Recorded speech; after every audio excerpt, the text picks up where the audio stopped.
નમસ્કાર, આપ જોઈ રહ્યા છો સ્પેશિયલ રિપોર્ટ. આપની સાથે હું છું ઝરણા. આખરે દુનિયાને જેનો ડર હતો તે જ થયું. અફઘાનિસ્તાનના કાબુલ એરપોર્ટ પાસે થયેલા બ્લાસ્ટમાં અનેક જિંદગીઓ હોમાઈ ગઈ. તાલિબાન રાજ આવ્યા બાદ જે રીતે એરપોર્ટની બહાર સેંકડો લોકો ભેગા થયા હતા તે જોઈને જ લાગતું હતું કે આ સ્થિતિનો આતંકીઓ ફાયદો ઉઠાવી શકે છે. અમેરિકાએ કંઈક અજુગતું થવાના એંધાણ પણ આપી દીધા હતા. ત્યારે લોકો કંઈ વિચારે તે પહેલા જ કાબુલ એરપોર્ટ પાસે બે બ્લાસ્ટ થયા અને 100થી વધુ નિર્દોષ લોકોએ જીવ ખોયો. આ ઘટના બાદ અમેરિકા સનસની ગયું છે અને અમેરિકાએ ખુલ્લી ચેતવણી આપી દીધી છે કે આ ઘટનાને જેમણે પણ અંજામ આપ્યો છે તેને ગમે ત્યાંથી શોધીને અમેરિકી સૈનિકોના મોતનો બદલો લેવામાં આવશે. બ્લાસ્ટની જવાબદારી ISIS ખુરાસાન સંગઠને સ્વીકારી છે, પરંતુ આ ઘટના પાછળ તાલિબાન અને પાકિસ્તાનનો હાથ નહીં હોય તે સ્વીકારવું પણ અઘરું છે. ત્યારે આ જ મુદ્દે જોઈએ સ્પેશિયલ રિપોર્ટ. કાબુલમાં બ્લાસ્ટ.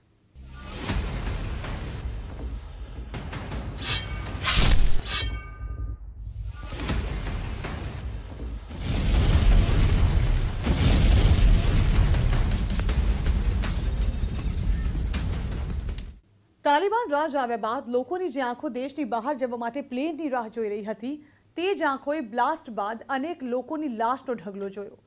બ્લાસ્ટ બાદ લોકોના શરીરના ટુકડા નાળામાં તરતા દેખાઈ રહ્યા હતા. લોકોના લોહીના કારણે નાળાના પાણીનો રંગ પણ લાલ થઈ ગયો હતો. તો બ્લાસ્ટ બાદ આખું એરપોર્ટ લોકોની ચિચિયારીઓથી ગૂંજી ઉઠ્યું.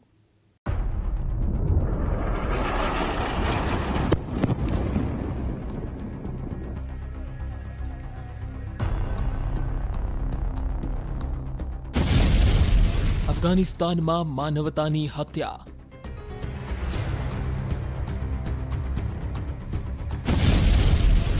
નિર્દોષ લોકોનો લેવાયો ભોગ.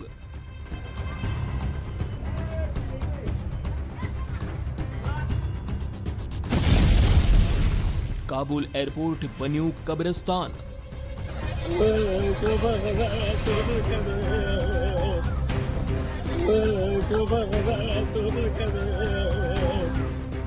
અફઘાનિસ્તાનમાં તાલિબાન રાજ પછી લોકો પોતાના ઘર છોડીને બીજા દેશમાં ભાગી રહ્યા છે.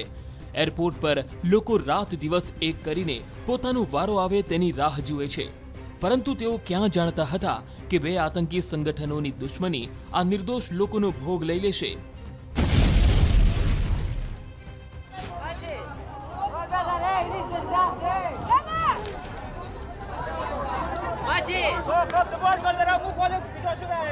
આ દ્રશ્યો દિલને હચમચાવી દેનારા છે.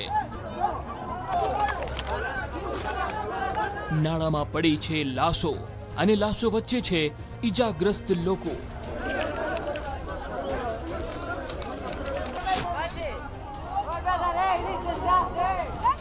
હોસ્પિટલ બહાર સારવાર માટે પડાપડી. 26 ઓગસ્ટની સાંજ કાબુલ એરપોર્ટને કબ્રસ્તાન બનાવનારી હતી. કાબુલ પર તાલિબાનના કબજાના 12મા દિવસે જ્યારે હામિદ કરજઈ ઇન્ટરનેશનલ એરપોર્ટ બહાર લોકોની ભીડ રેસ્ક્યુ ઓપરેશનમાં પોતાનો વારો આવવાની રાહ જોઈ રહી હતી ત્યારે એક બાદ એક થયેલા બે બ્લાસ્ટથી કાબુલ એરપોર્ટ કબ્રસ્તાનમાં બદલાઈ ગયું.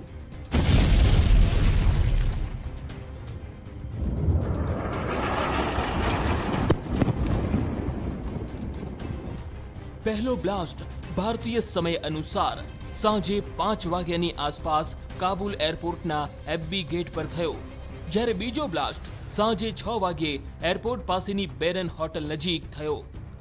કાબુલમાં થયેલા બે બ્લાસ્ટમાં 100થી વધુ લોકો મોતને ભેટ્યા, જ્યારે 150થી વધુ લોકો ઈજાગ્રસ્ત થયા. આ બ્લાસ્ટમાં સામાન્ય નાગરિકો ઉપરાંત અમેરિકાના સેનાના જવાનોના પણ મોત થયા. બ્લાસ્ટ પછી એરપોર્ટ બહાર અફરાતફરી મચી ગઈ. જે નાળા પરથી લોકો પસાર થઈને એરપોર્ટમાં જતા હતા તે જ નાળામાં લોકોની લાશના ઢગલા પડેલા દેખાયા. સાથે જ લાશની વચ્ચે અનેક લોકો લોહીલુહાણ હાલતમાં તરફડી રહ્યા હતા. આ દ્રશ્યો કોઈને પણ વિચલિત કરી શકે છે. કાબુલ બ્લાસ્ટ પછીના દ્રશ્યો જુઓ. એમ્બ્યુલન્સમાં ખીચોખીચ ઈજાગ્રસ્ત લોકો, વ્હીલચેર અને સ્ટ્રેચર પર ઈજાગ્રસ્તો. જે લોકો સુરક્ષિત આશરો શોધવા નીકળ્યા હતા તેમને પોતાનું મોત દેખાવા લાગ્યું હતું. એટલે જ બ્લાસ્ટ પછી ડરી ગયેલા લોકો આમ તેમ ભાગી રહ્યા હતા. તો ઘણા લોકો ઈજાગ્રસ્તોને હોસ્પિટલ પહોંચાડવા માટે મહેનત કરતા જોવા મળ્યા. બ્લાસ્ટ તો કાબુલમાં થયો, પરંતુ તેનું દર્દ દિલ્હી સુધી પહોંચ્યું. દિલ્હીના વસંત વિહારમાં રહેતા એક અફઘાન નાગરિકના પરિવારના 4 લોકો કાબુલ બ્લાસ્ટમાં પોતાનો જીવ ખોઈ બેઠા છે, જેમાં તેમનો ભાઈ અને તેમની 3 દીકરીઓનો સમાવેશ થાય છે. एक तो है तकरीबन 10 साल का उम्र है और एक का तकरीबन 15-16 साल 15 साल में भी 15 साल है और एक जो है वो तकरीबन 16-17 के आसपास है. 16-17 के साल की उम्र में क्या हालात थे कि उनको वहाँ से वो एकदम छोड़ने के लिए तैयार थे कि हम काबुल में नहीं रहना है, हमको अफगानिस्तान में नहीं रहना, कि हालात कैसे थे, क्यों एयरपोर्ट पे वो पहुँचे जब इतनी भगदड़ थी वहाँ पे? मैंने जैसे आपको बोला ना सर, वो हालात जो थे ना उनके लिए मतलब घुटन महसूस हो रहा था वहाँ पे. અફઘાનિસ્તાનમાં તાલિબાન રાજ પછી લોકો જે રીતે એરપોર્ટ પર ટોળે વળી રહ્યા હતા, તેના પરથી આશંકા વ્યક્ત કરાઈ હતી કે જે રીતે એરપોર્ટ બહાર લોકો ટોળે ટોળા વળ્યા છે, તેનો ફાયદો અમુક આતંકી સંગઠનો ઉઠાવી શકે છે. ત્યારે જે આશંકા હતી તે જ થયું. કાબુલ એરપોર્ટ પાસે થયેલા 2 બ્લાસ્ટની જવાબદારી ISIS-K એ લીધી છે. અમેરિકી રાષ્ટ્રપતિ જો બાઇડને પહેલા જ ચેતવણી આપી હતી કે ISIS-નું ખુરાસન સંગઠન કોઈ મોટો હુમલો કરી શકે છે. ऐसी सिचुएशन में जब इतने सारे लोग आ रहे हैं, उनको चेक करना, ये देखना कि वो कोई बारूदी असला तो नहीं लेके आ रहे हैं, थोड़ा मुश्किल हो जाता है. अगर ये करना है तो बहुत सारे लोगों की ज़रूरत पड़ेगी, बहुत सारी व्यवस्था की ज़रूरत पड़ेगी. और वहाँ पे जो हालत है उसमें किसी भी तरह की व्यवस्था तो वहाँ टूट रही है, हर किस्म की व्यवस्था वहाँ टूटती जा रही है. तो इस तरह के अटैक को रोकने के लिए वहाँ पे बहुत सारे सुरक्षा कर्मियों की ज़रूरत, उनके द्वारा एक्शन लेने की ज़रूरत होगी, जो कि इस माहौल में मुमकिन नहीं था. इसलिए इस तरह का माहौल का फ़ायदा उठाते हुए आतंकवादी वहाँ पर इतना बड़ा कारनामा करने में कामयाब रहे. થોડા દિવસમાં જ અમેરિકા પર થયેલા 9/11 હુમલાને 20 વર્ષ પૂરા થવા જઈ રહ્યા છે. 9/11 પછી આ અમેરિકાને બીજો સૌથી મોટો ઝટકો છે. Bureau report, news 18 Gujarati. કાબુલમાં થયેલા સિરિયલ બ્લાસ્ટની ઘટનાએ અમેરિકાના સ્વાભિમાન પર હુમલો ગણી શકાય, કારણ કે 9/11 પછી અમેરિકા પર આ સૌથી મોટો હુમલો છે. ત્યારે આ ઘટના પર અમેરિકાએ કહ્યું કે હુમલામાં જે અમેરિકી સૈનિકોનો જીવ ગયો છે તેનો બદલો લેવામાં આવશે. ન માફ કરીશું, ન ભૂલીશું, શોધી શોધીને ઠાર કરીશું. કાબુલમાં બ્લાસ્ટ પછી અમેરિકા સનસની ઉઠ્યું છે. અમેરિકાના સ્વાભિમાન પર આસ્થિધોજ પ્રહાર છે. 9/11 પછી ફરી એકવાર અમેરિકાને લાગી રહ્યું છે કે કોઈએ અમેરિકાની હિંમતને પડકાર ફેંક્યો છે. ત્યારે અમેરિકાએ પણ સ્પષ્ટ કરી દીધું છે કે આ હુમલાનો જવાબ આપવા માટે અમેરિકા તૈયાર છે. Those who carried out this attack, as well as anyone who wishes America harm, know this: we will not forgive. We will not forget. We will hunt you down and make you pay. Kabul બ્લાસ્ટમાં અમેરિકાના 13 સૈનિકો શહીદ થયા છે. ત્યારે અમેરિકાએ પોતાના સૈનિકોના મોતને લઈને દુઃખ વ્યક્ત કર્યું. સાથે જ શહીદ સૈનિકોના માનમાં વ્હાઇટ હાઉસ પર અમેરિકી ઝંડાને અડધી કાઠીએ ફરકાવવામાં આવ્યો હતો.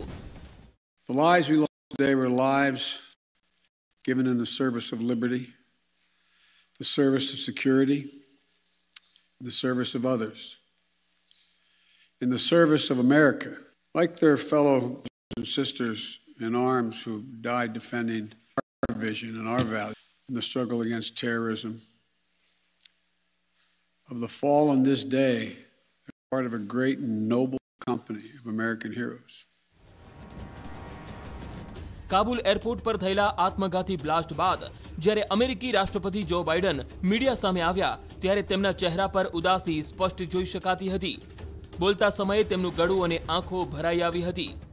આવા સમયે બાઇડનને પોતાની ભાવનાઓને કાબૂમાં રાખવી મુશ્કેલ હતી. પરંતુ દુનિયાના સૌથી શક્તિશાળી દેશને જે હુમલો હતો તેનો જવાબ આપવાના સમયે વધારે ભાવુકતાને કોઈ અવકાશ ન હતો. બાઇડને પોતાનો નિર્ણય સંભળાવી દીધો કે અફઘાનિસ્તાનમાં જે લોકો ફસાયેલા છે તેમને બહાર કાઢવાનું ચાલુ જ રહેશે. We will not be deterred by terrorists. We will not let them stop our mission. We will continue the evacuation. I also ordered my commanders to develop operational plans to strike ISIS-K assets, leadership, and facilities. We will respond with force and precision at our time, at the place we choose, in a moment of our choosing. Here's what you need to know. These ISIS terrorists will not win. We will rescue the Americans who are there. We will get our Afghan allies out, and our mission will go on. America will not be intimidated, and I have the utmost confidence in our brave service members who continue to execute this mission with courage and honor to save lives and get Americans, our partners, our Afghan allies out of Afghanistan. America 9/11ના હુમલાને અલ-કાયદાએ અંજામ આપ્યો હતો, ત્યારે Osama બિન લાદેનને મારીને અમેરિકાએ બદલો તો લઈ લીધો, પરંતુ હવે અફઘાનિસ્તાનની સ્થિતિ સાવ જ અલગ છે. કાબુલની સત્તા પર તાલિબાન સંગઠનનો કબજો છે, ત્યારે અફઘાનિસ્તાનમાંથી પોતાના લોકોને બહાર કાઢવા માટે અમેરિકાને તાલિબાન સાથે વાત કરવી પડી રહી છે. તો કાબુલ એરપોર્ટની જવાબદારી ISISના ખુરાસાન સંગઠને લીધી છે. એટલે કે એક આતંકીના રાજ વચ્ચે જ બીજા આતંકી સંગઠને આત્મઘાતી હુમલાને પાર પાડ્યો છે. ત્યારે આ બધાની વચ્ચે અમેરિકા તાલિબાનને ક્લીન ચીટ આપવા માટે મજબૂર બન્યું છે. આ નવા આતંકી સંગઠનનો ઉદ્ભવ થવાનું કારણ સત્તા માટેની લડાઈ, સત્તા માટેની ભૂખ અને તાલિબાનમાં જ અંદરનો રહેલો અસંતોષ, વધારે જલદ અને ત્વરિત રીતે આતંકના આધારે સત્તા મેળવવાનું જનૂન, આ બધા કારણો છે આવા એક નવા ટેરરિસ્ટ ઓર્ગેનાઇઝેશનના ઊભા થવાના. અફઘાનિસ્તાનમાં હજુ પણ મોટી સંખ્યામાં અમેરિકી નાગરિકો ફસાયેલા છે. 31 ઓગસ્ટ સુધીમાં અમેરિકાએ અફઘાનિસ્તાન છોડવાનું છે અને બસ તેના 5 દિવસ પહેલા જ આ હુમલો કરાયો છે. ત્યારે અમેરિકા માટે આનાથી કપરી સ્થિતિ બીજી શું હોઈ શકે? Bureau report, news 18 Gujarati. તો કાબુલ પર થયેલા હુમલાની દુનિયાભરના દેશો નિંદા કરી રહ્યા છે. આ અંગે આગળ પણ વાત કરીશું. કાબુલ બ્લાસ્ટની પાછળ ISIS-K નું નામ સામે આવ્યું છે.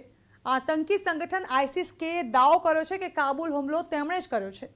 તેવામાં ISIS-K દુનિયા માટે તો ઘાતકી છે જ, સાથે જ ગુજરાતમાં પણ ISIS-K નો ખતરો હંમેશા મંડરાતો રહે છે.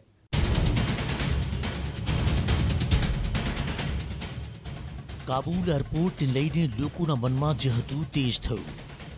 કાબુલનું હામિદ કરઝઈ એરપોર્ટ હજારો લોકોની ભીડના કારણે દુનિયાની નજર ખેંચી રહ્યું હતું. તે એરપોર્ટ બે બ્લાસ્ટમાં હચમચી ગયું.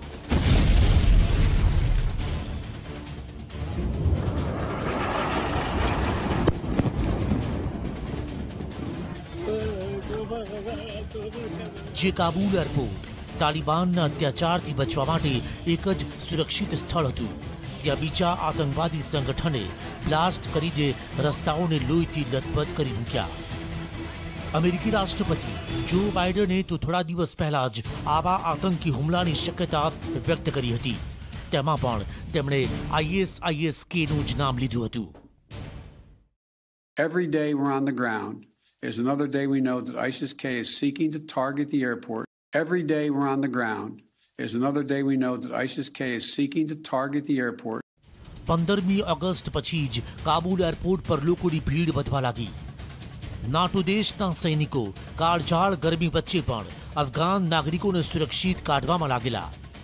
ત્યારે આ પ્રકારની સ્થિતિ અમેરિકી સુરક્ષા વિભાગને ડરાવી રહી હતી, કારણ કે અમેરિકા જાણતું હતું કે આતંકવાદીઓ સ્થિતિનો ફાયદો ઉઠાવી શકે છે. ખાસ કરીને ISIS-K ने લઈને અમેરિકા ચિંતિત હતું. अगर अमेरिका को चिंता करनी है तो मेरे ख्याल से उसको पाकिस्तान और तालिबान इनकी ज़्यादा चिंता करनी चाहिए, क्योंकि ये दोनों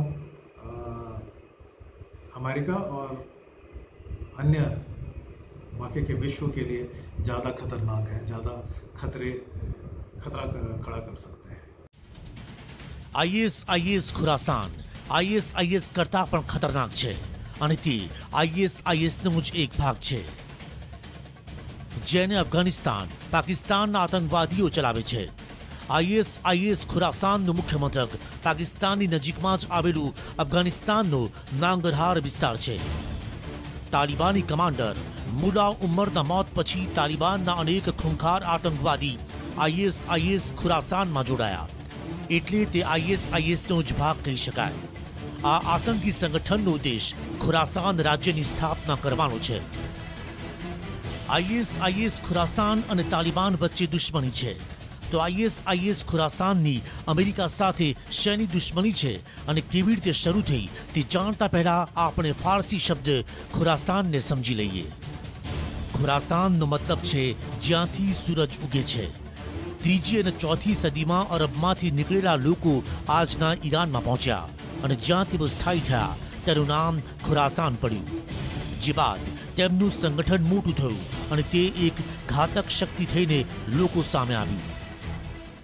आईसिस को हम देख चुके हैं। आईसिस का जो अपना काम करने का तरीका है, उसकी जो विचारधारा है, उसकी जो आइडियोलॉजी है, उसकी वजह से वो आइसोलेट हो जाता है। अपने पीक में भी आईसिस अपने इलाके के बाहर कुछ भी करने में बहुत ज़्यादा सामर्थ्यशाली नहीं थी। उसी तरह से आईसिस खुरासान भी के लिए दुनिया को खतरा पैदा करना बहुत मुश्किल काम होगा। બગદાદીની નજર ખુરાસાન પર પડતા તેણે આતંકનો ખુરાસાની નકશો તૈયાર કર્યો। ઇસ્લામિક સ્ટેટ ઓફ ખુરાસાનના નકશામાં ભારતના ગુજરાત સહિત રાજસ્થાન, પંજાબ, હરિયાણા અને જમ્મુ કાશ્મીર આવે છે, તો સાથે જ તેમાં અડધું ચીન, Pakistan, Iran, Turkmenistan, Uzbekistan, Kazakhstan અને કિર્ગિસ્તાન પણ આવે છે। પરંતુ અમેરિકા સાથે ISISKની દુશ્મની ઘણા વર્ષો પહેલાથી જ શરૂ થઈ ગઈ છે। જ્યારે અમેરિકાએ ISISKને તાલિબાનથી મોટો ખતરો ગણીને તેના પર એર સ્ટ્રાઇક કરી હતી।